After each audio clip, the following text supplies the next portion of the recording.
Hello. In this video, we are going to talk about a very important thing, and I am sure all the students would love to learn this.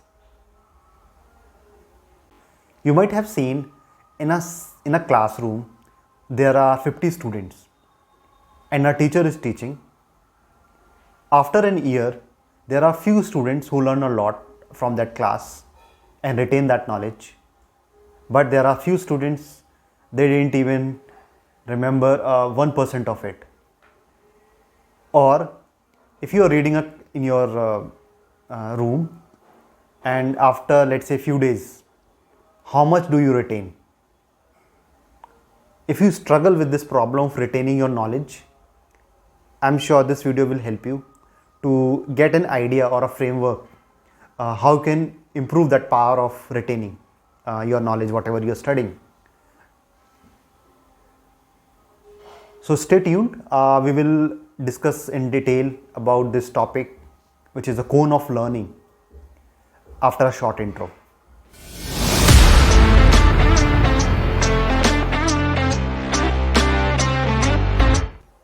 Hey, so let's talk about the cone of learning. And this cone is very, very important. If you get a crux of this and apply in your student life or whenever you are learning, I'm sure it will give higher returns to you. So let's divide first the whole cone into two sections. One is the active section and the passive. So passive learning and the active learning are the two different ways of learning, where in passive side you don't use lot of your sense organs. For example, when you are reading through eyes, or when you are listening through your ears. When you are watching and listening, for example, you are watching a video and learning through the video, then you are using your eyes and ears. But this is an active passive side.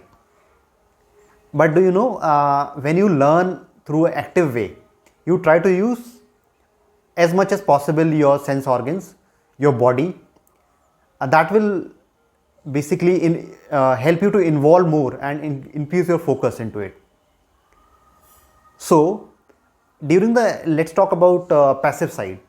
In the passive side, let's say you are reading something, right? Then how much do you retain after, let's say, 1 week or 1 month?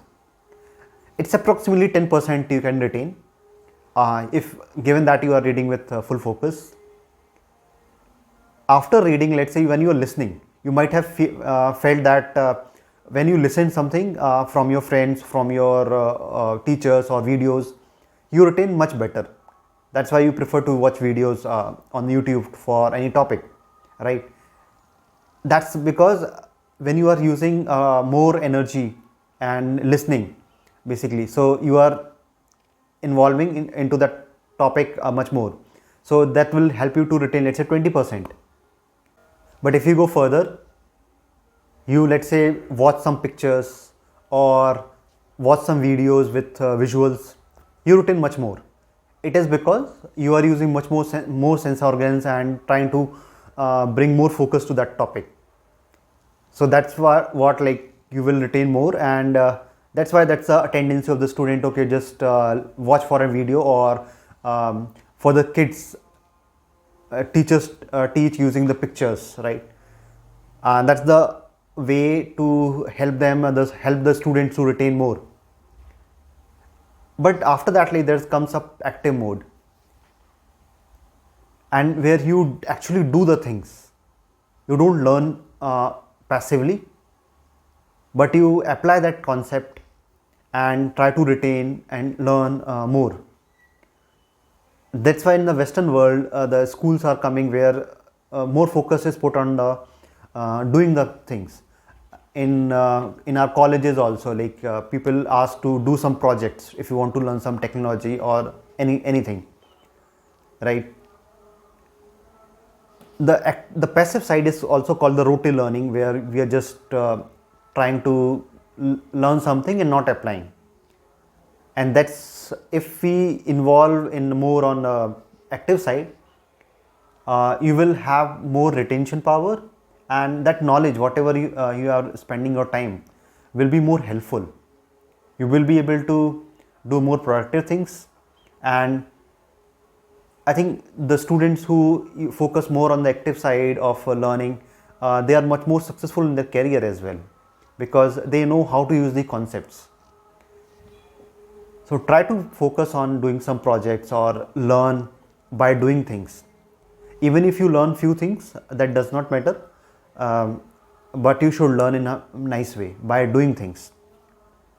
And as a teacher, if you are a teacher and listening this video, then focus on doing things, doing some projects or apply some the concepts, do some random things, right? Some active presentation or something like that, which will help the students to retain more. And ask the students that they should read and then give some presentation.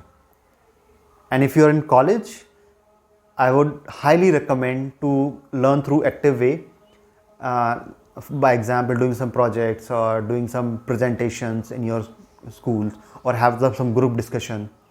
That will increase your retention power, and that will help you to use those concepts in your professional life. I think this will give you a framework for understanding and managing your studies. So if you like this video, please share with your friends. It can be helpful for them. And if you support my work, please share the video and like the video and subscribe to my channel. It will help me to grow and impart more knowledge like this. And with this note, I'll take a leave.